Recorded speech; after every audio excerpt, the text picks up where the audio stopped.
നമസ്കാരം. ടോക്കിംഗ് പോയിന്റിലേക്ക് സ്വാഗതം. PC ജോർജിന്റെ നിയമസഭാംഗത്വം റദ്ദാക്കണമെന്ന് ആവശ്യപ്പെട്ടുള്ള കേരള കോൺഗ്രസ് മാണി വിഭാഗത്തിന്റെ ഹർജി നിലനിൽക്കുന്നതാണോ എന്ന കാര്യത്തിൽ 17-ാം തീയതി സ്പീക്കർ എൻ ശക്തൻ വിധി പറയും. ഇരു കൂട്ടർക്കും വേണ്ടി മുതിർന്ന അഭിഭാഷകരുടെ നേതൃത്വത്തിലുള്ള സംഘം സ്പീക്കർക്ക് മുന്നിൽ ഇന്ന് വാദം നടത്തി. ഈ വിഷയം ചർച്ച ചെയ്യുന്നു ശ്രീ PC ജോർജ്, ശ്രീ ആന്റണി രാജു എന്നിവർ ചർച്ചയിൽ. ആദ്യം Shri PC George. Advocate Ramkumar അല്ല, ആര് തന്നെ വാദിച്ചാലും ഇക്കാര്യത്തിൽ തീരുമാനമെടുക്കാനുള്ള വിവേചനാധികാരം സ്പീക്കർക്കുണ്ട്. ഈ സർക്കാർ PC ജോർജിനെ അയോഗ്യനാക്കണം എന്നാണ് തീരുമാനിക്കുന്നതെങ്കിൽ, അല്ലെങ്കിൽ UDF അങ്ങനെയാണ് തീരുമാനിക്കുന്നതെങ്കിൽ അതുതന്നെ നടക്കില്ലേ? താങ്കൾ സാങ്കേതികമായ തടസ്സവാദങ്ങൾ ഉന്നയിച്ച് അത് കുറെ കൂടി നീട്ടാം എന്നല്ലേ ഉള്ളൂ?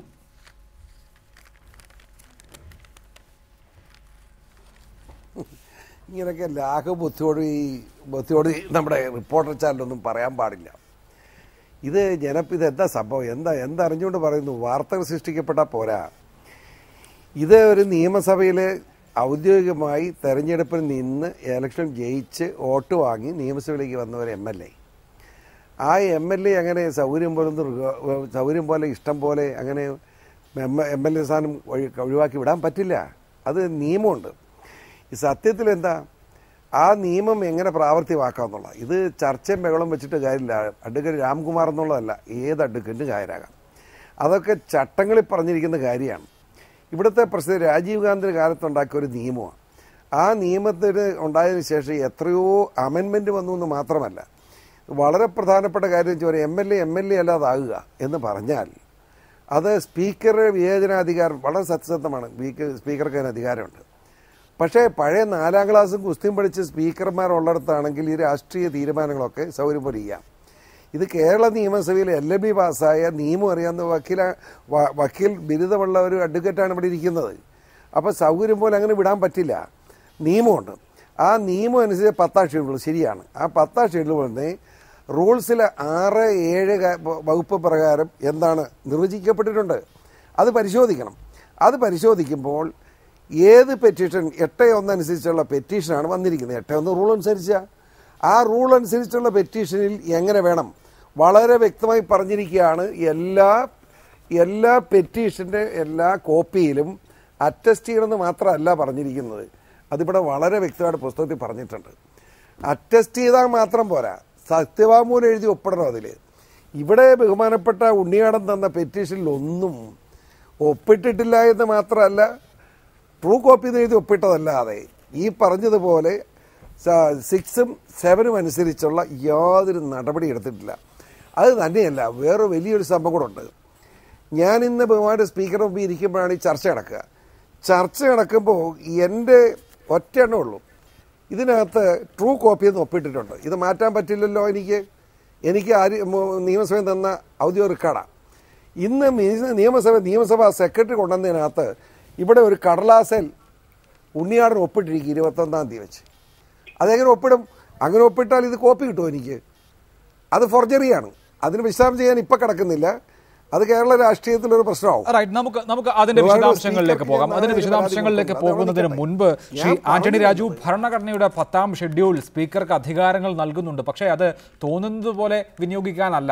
അങ്ങനെയാണ് എങ്കിൽ രാഷ്ട്രീയക്കാരനല്ല സ്പീക്കറായി കഴിഞ്ഞാൽ എന്ന് പറയാമെങ്കിലും ഒരു രാഷ്ട്രീയ കക്ഷിയുടെ ഭരണകക്ഷിയുടെ പ്രതിനിധിയാണല്ലോ സ്പീക്കറായി വരുന്നത്. സ്പീക്കർക്ക് തോന്നുന്നത് പോലെ അംഗങ്ങളെ ഡിസ്ക്വാളിഫൈ ചെയ്യാൻ സാധിക്കുകയില്ലല്ലോ. ഇവിടെ കൂറുമാറ്റ നിരോധന നിയമപ്രകാരം താൻ അയോഗ്യനാവുകയില്ല എന്ന ഉറച്ച ആത്മവിശ്വാസം ശ്രീ PC ജോർജിനെ സംബന്ധിച്ചുണ്ട്. അതുകൊണ്ട് എങ്ങനെയെങ്കിലും രാഷ്ട്രീയ തീരുമാനമെടുത്ത് എങ്ങനെയെങ്കിലും ജോർജിനെ ഒന്ന് അയോഗ്യനാക്കി കളയണം എന്ന് നിങ്ങൾ തീരുമാനിച്ചത് കൊണ്ട് മാത്രം അതൊക്കെ ശക്തന് അംഗീകരിച്ച് അതിനടിയിൽ ഒപ്പുവയ്ക്കാൻ സാധിക്കുമോ?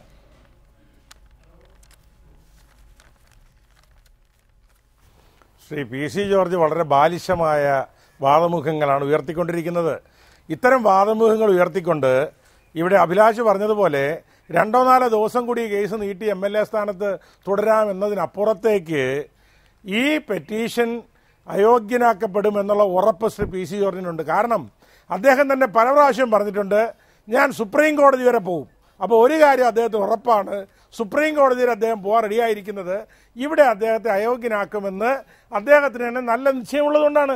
ഞാൻ ചോദിക്കട്ടെ, കേസിൻ്റെ മെറിറ്റിനെ കുറിച്ച് അദ്ദേഹത്തിന് സംശയമുണ്ടായിരുന്നുവെങ്കിൽ എന്തിനാണ് ഈ ബാലിശമായ വാദമുഖങ്ങൾ ഉന്നയിച്ച് സാങ്കേതികത്വത്തിൻ്റെ നൂലാമാലയിൽ പിടിച്ച് നിൽക്കേണ്ട കാര്യമുണ്ടോ? ആ മെറിറ്റിലോട്ട് പോട്ടെ, മെറിറ്റിൽ വന്നാൽ എനിക്ക് അനുകൂലമാണ് എന്ന ആത്മവിശ്വാസം ശ്രീ പി സി ജോർജിന് ഇല്ലാത്തതുകൊണ്ടും അയോഗ്യനാക്കപ്പെടുമെന്ന് മെറിറ്റിൽ നോക്കിയാൽ അയോഗ്യനാക്കപ്പെടുമെന്ന് 100% ഉറപ്പുള്ളതുകൊണ്ടും ഇപ്പോൾ സാങ്കേതികത്വത്തിൽ പിടിച്ച് വലിച്ചു നീട്ടി അതിൻ്റെ പേര് പറഞ്ഞ് 2-3 ദിവസം വാദിച്ച് 1-2 ദിവസം കൂടി നീട്ടാമെന്നതിന് അപ്പുറത്തേക്ക് ഒന്നും സംഭവിക്കാൻ പോകുന്നത് അതെവിടെ ഒപ്പിട്ടിട്ടില്ല. താങ്കൾ ആ വിഷയത്തിന്റെ മെറിറ്റിലേക്ക് കടന്ന് യോഗ്യത എന്ന വിഷയമല്ല പറയുന്നത്, സാങ്കേതികത്വമാണ്. വെരിഫൈഡ് അല്ല ഡോക്യുമെന്റ്സ് എന്നുള്ളതാണ് താങ്കൾ ഉന്നയിക്കുന്ന തടസ്സവാദം. അതൊരു സാങ്കേതികത്വമാണ്. ഇനിയിപ്പോൾ ആ വാദം അംഗീകരിക്കപ്പെട്ടാൽ തന്നെ അത് പരിഹരിക്കാവുന്നതുമാണ്. അതിനൊക്കെ അപ്പുറത്ത് അയോഗ്യനാക്കാൻ പാടില്ല താങ്കളെ എന്ന് മെറിറ്റിൽ കടന്ന് പറയാൻ താങ്കൾക്ക് പറ്റാത്തത് എന്തുകൊണ്ടാണ്?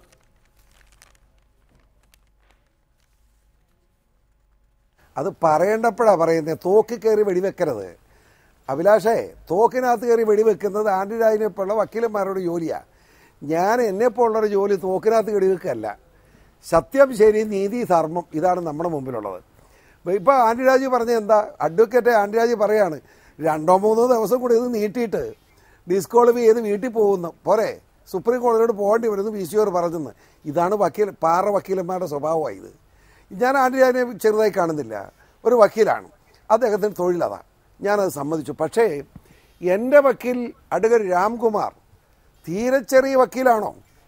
കേരളത്തിലെ ഏറ്റവും പ്രഗത്ഭ അഡ്വക്കേറ്റാണ്. അദ്ദേഹം ഒന്നും അറിയാതെ ഇങ്ങനെ കൊണ്ട് കൊടുക്കുമോ? അദ്ദേഹത്തിൻ്റെ നോട്ടൈഡിയിലിരിക്കുന്നത് വളരെ വ്യക്തമായിട്ട് അഭിലാഷോട് പറയാം.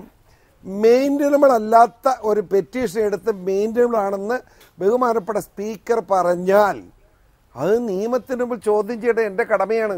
ഞാനത് ചെയ്യും. ബഹുമാന സ്പീക്കർക്ക് ഏത് ഒരു കാര്യം സത്യമാണ്, ആന്റണി രാജുവിൻ്റെ പാർട്ടിക്ക് ഒരു തൻ്റെ ഇടമുണ്ട്. ഞങ്ങളില്ലെങ്കിൽ UDF ഇല്ല, UDF ഇല്ലെങ്കിൽ ഇലക്ഷനിലേക്ക് പോകും. അതുകൊണ്ട് ഞങ്ങൾ സ്പീക്കറെ ഭീഷണിപ്പെടുത്തും, സ്പീക്കറെ കൊണ്ട് എഴുതിക്കും. അഴിമതി ഇല്ലെന്ന് കണ്ടെത്തിയതുപോലെ നോട്ടിന് നമ്പർ അറിയത്തില്ലെന്ന് പറഞ്ഞല്ലേ തള്ളി. അതുപോലെ ഇതും തള്ളാവുന്ന, ഇത് പറ്റില്ല. അങ്ങനെ ആന്റണി രാജു ഇപ്പോൾ പി സി ജോർജിന്റെ തടസ്സവാദം ഇത് മെയിൻറ്റൈനബിൾ അല്ല എന്നുള്ളതാണ്. അതുകൊണ്ടാണ് ഈ വെരിഫൈഡ് അല്ല എന്ന കാര്യം ചൂണ്ടിക്കാണിക്കുന്നത്. പിന്നെ സ്പീക്കർ ഇത് മെയിൻറ്റൈനബിൾ ആണ് എന്ന് കണ്ട് അതിന്റെ മെറിറ്റിലേക്ക് കടക്കുമ്പോൾ എന്തുകൊണ്ട് ഞാൻ അയോഗ്യനല്ല എന്നുള്ള കാര്യം പി സി ജോർജും അദ്ദേഹത്തിന്റെ അഭിഭാഷകനും പറയും. അതുവരെ താങ്കൾ കാത്തു നിൽക്കണം. 1. 2, ഇത് രാഷ്ട്രീയമായി തീരുമാനിച്ച്, സ്പീക്കറുടെ വിവേചനാധികാരമാണല്ലോ, നിങ്ങൾ രാഷ്ട്രീയമായി തീരുമാനിച്ച് ഇതേ സ്പീക്കർ തീരുമാനം എടുക്കുകയുള്ളൂ എന്ന് ഇപ്പോൾ തന്നെ പ്രഖ്യാപിക്കുകയാണ്. അതെന്ത് ജനാധിപത്യ മര്യാദയാണ്?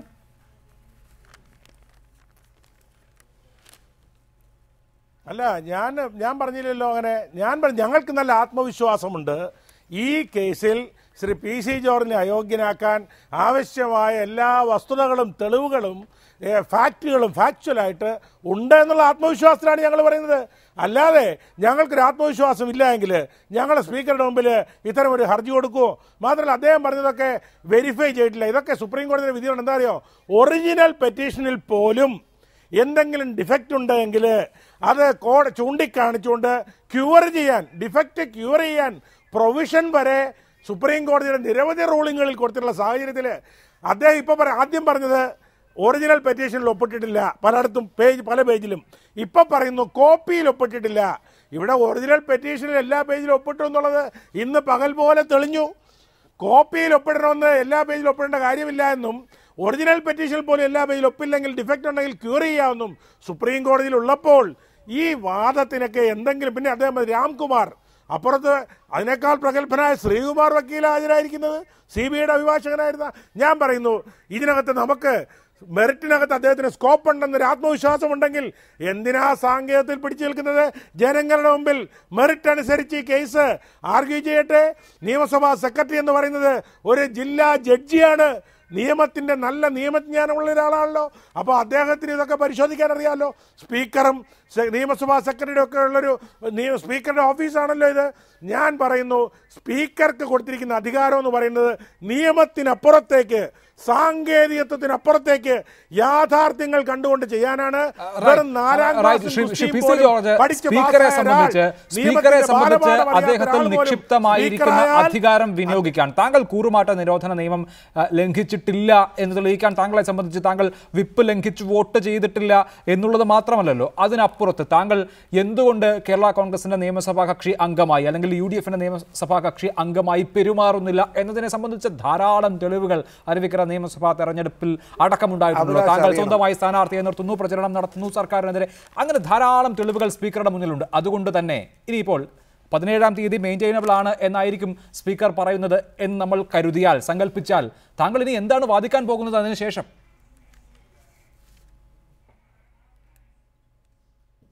അഭിലാഷ, ചോദ്യം വളരെ നീണ്ടതായിട്ട് ഉത്തരം നീണ്ടുപോകും. ആന്റണിരാജ് അലറിയത് കൊണ്ടൊന്നും ഇത് പ്രശ്നം പരിഹരിക്കപ്പെടും. വലിയ അലറി വാർത്ത പതുക്കെ സൗമ്യമായിട്ട് പറഞ്ഞാൽ മതിയെന്നേ. ഞാൻ വളരെ സൗമ്യമായിട്ടല്ലേ പറയുന്നത്. ഇത് അദ്ദേഹം ഇപ്പോൾ പറഞ്ഞെന്താ, ഇത് മെയിൻറ്റനബിൾ ആണെന്ന് നോക്കുന്നതൊക്കെ സാങ്കേതികമാണ്. ഒരു നിയമം കയ്യിലെടുത്താൽ ആ നിയമത്തിൻ്റെ എല്ലാ വശവും പരിശോധിക്കണം. എൻ്റെ വക്കീൽ കൊടുത്തിരിക്കുന്ന നോട്ടായത്. ആ നോട്ട് സമയക്കുറവുണ്ട്, ഇത് മുഴുവൻ വായിക്കപ്പെടാൻ സമയമില്ലല്ലോ.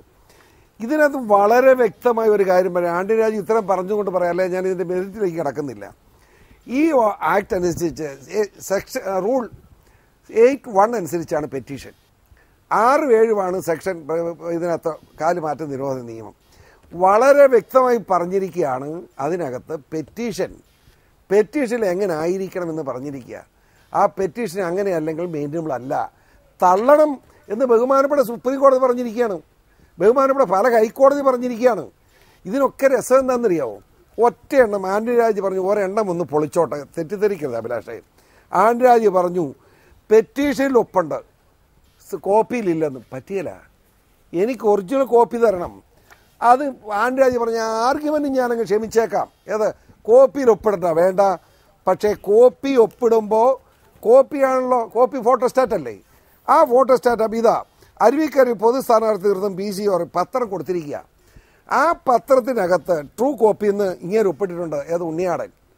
അപ്പോൾ ഇന്ന് സ്പീക്കർ അവിടെ എടുത്തപ്പോൾ അവിടെ വെള്ളക്കടലാസിൽ എഴുതി ഒപ്പിട്ട് ഉണ്ണിയാടൻ ഒപ്പിട്ട് 21ാം തീയതി വെച്ച് സത്യവാങ്മൂലം ഒപ്പിട്ടിരിക്കുക. അത് എന്തിനാ ഒപ്പിട്ട കള്ളത്തരത്തിൽ? അങ്ങനെ ഒപ്പിട്ടത് സത്യവാങ്മൂലം വെച്ചായിരുന്നെങ്കിൽ ഫോട്ടോസ്റ്റാറ്റ് എടുത്തപ്പോൾ ആ ഭാഗം വൈറ്റായിട്ട് ഇവിടെ നിൽക്കണ്ടേ? കാണുന്നില്ലല്ലോ. ഇത് ആർക്കും അറിയില്ലാത്ത ഏത് പൊട്ടക്കടനും മനസ്സിലായ നിയമസഭാ സെക്രട്ടേറിയറ്റിൽ അഭിഹിതം നടന്നു. ഞാനതിലേക്ക് ഇപ്പം കിടക്കുന്നില്ല, ഞാൻ നാളെ സ്പീക്കർക്ക് പരാതി കൊടുക്കുന്നുണ്ട്. ക്രൈംബ്രാഞ്ച് അന്വേഷിക്കട്ടെ, അറസ്റ്റ് ചെയ്യപ്പെടുന്ന ആരൊക്കെ. PC ജോർജ്, ആന്റണി രാജു, ഇനി ഇതൊക്കെ പോകട്ടെ, ഈ സാങ്കേതികത്വമൊക്കെ സ്പീക്കറുടെ മുന്നിലുണ്ട്, അത് അദ്ദേഹം യുക്തമായ തീരുമാനം എടുക്കട്ടെ. PC ജോർജ് ജനങ്ങൾ തിരഞ്ഞെടുത്ത ഒരു ജനപ്രതിനിധിയാണല്ലോ.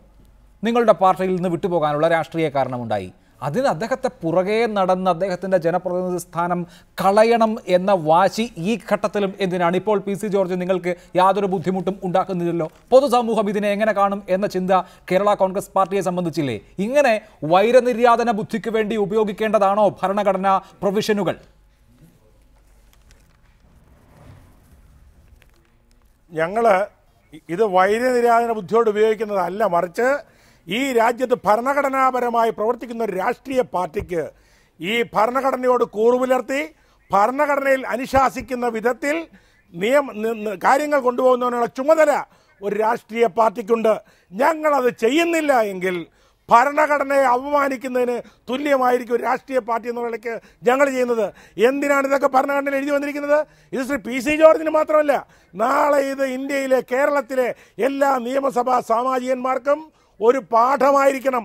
പാർട്ടിയുടെ ചെലവിൽ, പാർട്ടിയുടെ പേരിൽ, പാർട്ടിയുടെ ഔദാര്യത്തിൽ, പാർട്ടിയുടെ ചിഹ്നത്തിൽ MLA ആകുക, പാർട്ടി വിജയിപ്പിക്കുക, പാർട്ടി സീറ്റ് കൊടുക്കുക, അത് കഴിഞ്ഞ് പാർട്ടി വേണ്ട ഞാൻ എൻ്റെ വഴിക്ക് എന്നൊരു MLA പോയാൽ നാളെ അത്തരം ആളുകൾക്ക് MLA ആയി തുടരാൻ കഴിയില്ല എന്ന് നിയമം അനുശാസിച്ചാൽ അത് നിങ്ങളുടെ ഉൾപാർട്ടി വിഷയം, അത് നിങ്ങളുടെ ഉൾപാർട്ടി വിഷയം. ഇനി 6 മാസമേ ഉള്ളൂ, ഒരു ഉപതെരഞ്ഞെടുപ്പിന്റെ പോലും സമയമില്ല. ഇവിടെ നിങ്ങളും PC ജോർജും തമ്മിലുള്ള വിഷയം മാത്രമല്ലല്ലോ, പൂഞ്ഞാറിലെ ജനങ്ങൾ ഇതിനെന്തു പിഴച്ചു, അതുകൂടി നിങ്ങൾ ആലോചിക്കണ്ടേ?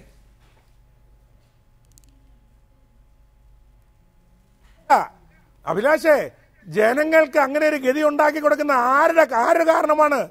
ഭരണഘടനയിൽ ഇങ്ങനെ ഒരു MLA പ്രവർത്തിച്ചാൽ കൂറുമാറിയാൽ അദ്ദേഹത്തെ അയോഗ്യനാക്കാൻ രാഷ്ട്രീയ പാർട്ടി തയ്യാറാകണമെന്ന് ഭരണഘടനയിൽ എഴുതി വെച്ചാൽ ആ ഭരണഘടനയിൽ പറയുന്ന അനുസരിച്ച് അനുശാസിക്കുന്ന അനുസരിച്ച് പ്രവർത്തിക്കാൻ രാഷ്ട്രീയ പാർട്ടി തയ്യാറാകുന്നില്ല എങ്കിൽ ആ പാർട്ടി ഭരണഘടനയെ അപമാനിക്കുകയാണ്, അവഹേളിക്കുകയാണ്. കുറച്ചു മാസങ്ങളെങ്കിലും പൂഞ്ഞാറുകാർക്ക് ഒരു MLA ഇല്ലാതിരിക്കുന്ന അവസ്ഥ ഉണ്ടാകുമെന്ന് താങ്കൾ ഭയപ്പെടുന്നുണ്ടോ?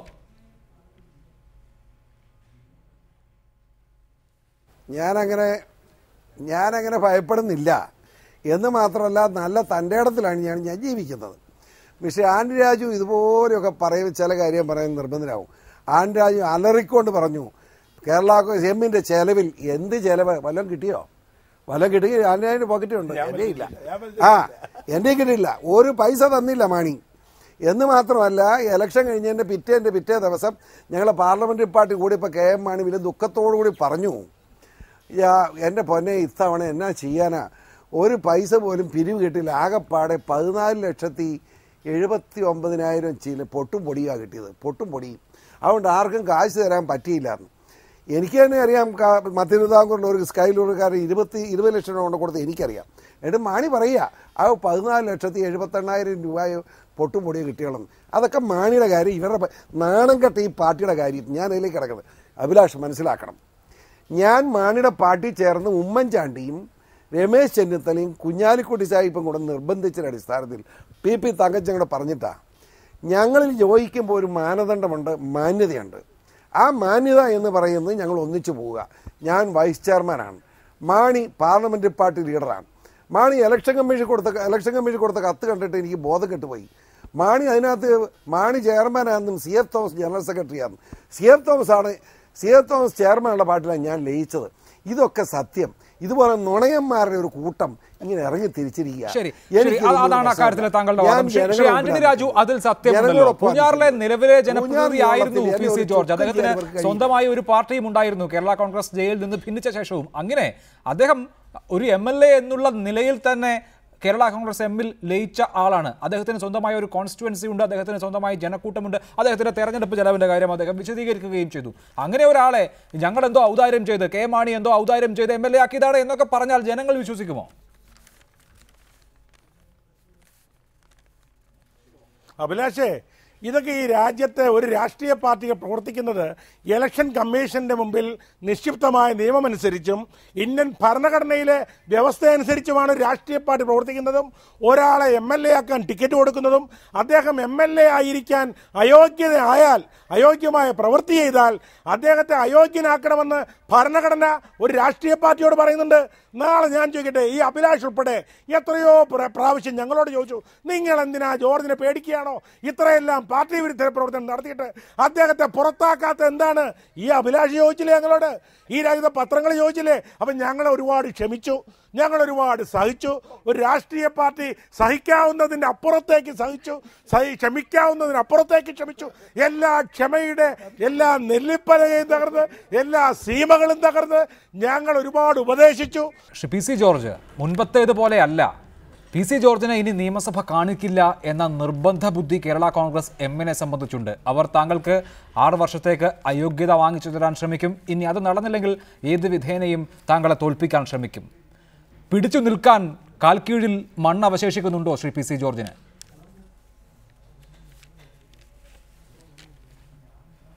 കാൽക്കീഴിൽ മണ്ണല്ല അഭിലാഷ്, നല്ല ഇരുമ്പ് മറയാണ് എൻ്റെ കാൽക്കീഴിൽ. ആന്റണി രാജു ഇങ്ങനെ അലറിക്കറിഞ്ഞതുകൊണ്ടൊന്നും, അലറിക്കറിയുന്നത് വെറുതെയാ, സ്വയം നശിക്കാൻ പോകും ആന്റണി രാജു കൂടെ. അദ്ദേഹത്തിന് സ്നേഹമുള്ളതുകൊണ്ട് പറയാ ഞാൻ. കാരണം എന്താണെന്ന് ചോദിച്ചാൽ, പൂഞ്ഞാർ നിയമത്തിൽ 1980 മുതൽ മാണി എന്ന് പറയുന്ന ഈ രാഷ്ട്രീയ ഭിക്ഷാന്തയോട് യുദ്ധം ചെയ്ത് നിയമസഭ വന്നവനെ ഇയാൾക്കുടെ ഔദാര്യത്തോട് ഒരു പ്രാവശ്യം വന്നിട്ടില്ലേ? KM മാണി എന്ന് പറയുന്ന അഴിമതിക്കാരൻ്റെ ഔദാര്യത്തോട് നിയമസഭ വരാൻ ഞാൻ ആഗ്രഹിക്കുന്നില്ല, വളരെ വ്യക്തമായിട്ട് പറയുന്നു. UDFിലേക്ക് ഞാൻ വരാൻ കാരണം ഉമ്മൻചാണ്ടിയായിട്ടുള്ള വ്യക്തിപരമായ സ്നേഹം, രമേശ് ചെന്നിത്തലയുടെ വ്യക്തിപരമായ സ്നേഹം, കുഞ്ഞാലിക്കുട്ടി സാഹിബിന് അത്രമേൽ പേഴ്സണൽ ബന്ധം എനിക്കുണ്ട്. ഞാൻ ഒരു കാരണവശാലും കേരള കോൺഗ്രസ് ഒന്നിക്കണമെന്ന് പറഞ്ഞു പോയി എന്നതിൻ്റെ പേരിൽ മാണി എന്നെ വിളിച്ചപ്പോൾ 3 മിനിറ്റ് കൊണ്ട് കേരള കോൺഗ്രസ് മാണി സെക്രട്ടറി ജയിപ്പിച്ചവനാണ് ഞാൻ. എനിക്കിട്ടാണ് മാണി ഇത് ചെയ്യുന്നത്. സർവശക്തനായ ദൈവം തമ്പുരാൻ ഇത് കാണുന്നുണ്ടെന്ന് മാണി അറിയണം. ഒരു സംശയം വേണ്ട അഭിലാഷ്. ഞാൻ പൂഞ്ഞാർ നിയോജകമണ്ഡലം ഒരു പ്രാവശ്യം ഈ കഴിഞ്ഞ ഇലക്ഷനിൽ മാണിക്ക് എവിടെ വോട്ടുണ്ട്? മാണിക്ക് വോട്ട് എവിടെ? മാണിക്ക് 2 മണ്ഡലം പ്രസിഡന്റ് സ്ഥാനം കൊടുക്കാമെന്ന് വെച്ചിട്ട് 6 മണ്ഡലം പ്രസിഡന്റ് സ്ഥാനം കൊടുത്തവനാണ് ഞാൻ. എനിക്കിട്ടാണ് ആ 6 മണ്ഡലം പ്രസിഡന്റുമാർ അപ്പുറം പോയിട്ട് മുഴുവൻ പി സി പോയത് നടക്കുമോ? പൂഞ്ഞാർ നിയോജകത്തിൽ മത്സരത്തിന് തയ്യാറാണ് ഞാൻ. മനസ്സിലായോ? അവിടുത്തെ ജനങ്ങളോടൊന്ന് നിങ്ങൾ ഒരു ക്യാമറ അങ്ങോട്ട് ഇവിടെ സാധാരണക്കാരായ ജനങ്ങളോട് ചോദിച്ച് ജനം പറയും. ആന്റണി രാജു ഇപ്പോൾ എന്തായാലും വലിയ പ്രതാപത്തിൽ നിൽക്കുകയല്ല പി സി ജോർജ്. അദ്ദേഹത്തിന്റെ എം എൽ എ സ്ഥാനം കളഞ്ഞ് അദ്ദേഹത്തിന് ഒരു രക്തസാക്ഷി പരിവേഷം ഉണ്ടാക്കി അതിഗംഭീരമായ ഒരു തിരിച്ചുവരവ് കേരള രാഷ്ട്രീയത്തിൽ സാധിക്കണം എന്ന വാശി കേരള കോൺഗ്രസിനുണ്ടോ? അഭിലാഷേ, പണ്ട് ആർ ബാലകൃഷ്ണപിള്ള സാറിനെ ഇതുപോലെ അയോഗ്യനാക്കി. അന്ന് എല്ലാവരും പറഞ്ഞു കൊട്ടാരക്കരയിൽ നിന്ന് രക്തസാക്ഷിയായിട്ട് മടങ്ങി വരുമെന്ന്. ആർ ബാലകൃഷ്ണപിള്ള സാറ് പിന്നെ നിയമസഭ കണ്ടിട്ടില്ല. മനസ്സിലാക്കണം. അപ്പോൾ അത് അയോഗ്യനാക്കിയ ഉടനെ, അതായത് ഭരണഘടനാ ലംഘനം നടത്തി, പാർട്ടി വിരുദ്ധ പ്രവർത്തനം നടത്തി ഒക്കെ ഒരു അയോഗ്യനാക്കപ്പെട്ടു കഴിഞ്ഞാൽ പിന്നെ നിയമസഭയിലേക്ക് തിരിച്ചു വരിക എന്ന് പറഞ്ഞാൽ വലിയ ബുദ്ധിമുട്ടാണ്. കേരള രാഷ്ട്രീയത്തിൽ ആർ ബാലകൃഷ്ണപിള്ളയുടെ രാഷ്ട്രീയ ചരിത്രം തെളിയിച്ചിട്ടുണ്ട്. രക്തസാക്ഷി ആയില്ലല്ലോ ബാലകൃഷ്ണ സാർ, ആ ഇലക്ഷൻ തോറ്റുപോയി. അപ്പോൾ അതുകൊണ്ട് അങ്ങനെയൊക്കെ രക്തസാക്ഷിയായി വോട്ട് വാങ്ങിക്കളയാം എന്നുള്ള പ്രതീക്ഷയാണുള്ളതെങ്കിൽ ഇവിടെ നമ്മുടെ മുന്നിലുള്ള ഉദാഹരണം തിരിച്ചാണ്. അതുകൊണ്ട് ആ സ്വപ്നവും കണ്ട് ശ്രീ പി സി ജോർജ് മുന്നോട്ട് പോകാൻ പി സി ജോർജ് അത്ര മടയനാണ്. ആഗ്രഹങ്ങളും പ്രതീക്ഷകളും ഏതായാലും പി സി ജോർജിന് നിയമസഭാ അംഗമായി തുടരാൻ കഴിയുമോ ഇല്ലയോ എന്നുള്ള കാര്യത്തിൽ കുറച്ച് ദിവസങ്ങൾ കൂടി കാത്തിരിക്കണം. അദ്ദേഹത്തിന്റെ ഹർജി മെയിൻറ്റൈനബിൾ ആണോ എന്ന കാര്യത്തിൽ 17-ാം തീയതി മറ്റന്നാൾ സ്പീക്കർ വിധി പറയുന്നു. വളരെ നന്ദി ചർച്ചയിൽ പങ്കെടുത്തതിന് ശ്രീ പി സി ജോർജ്, ശ്രീ ആന്റണി രാജു.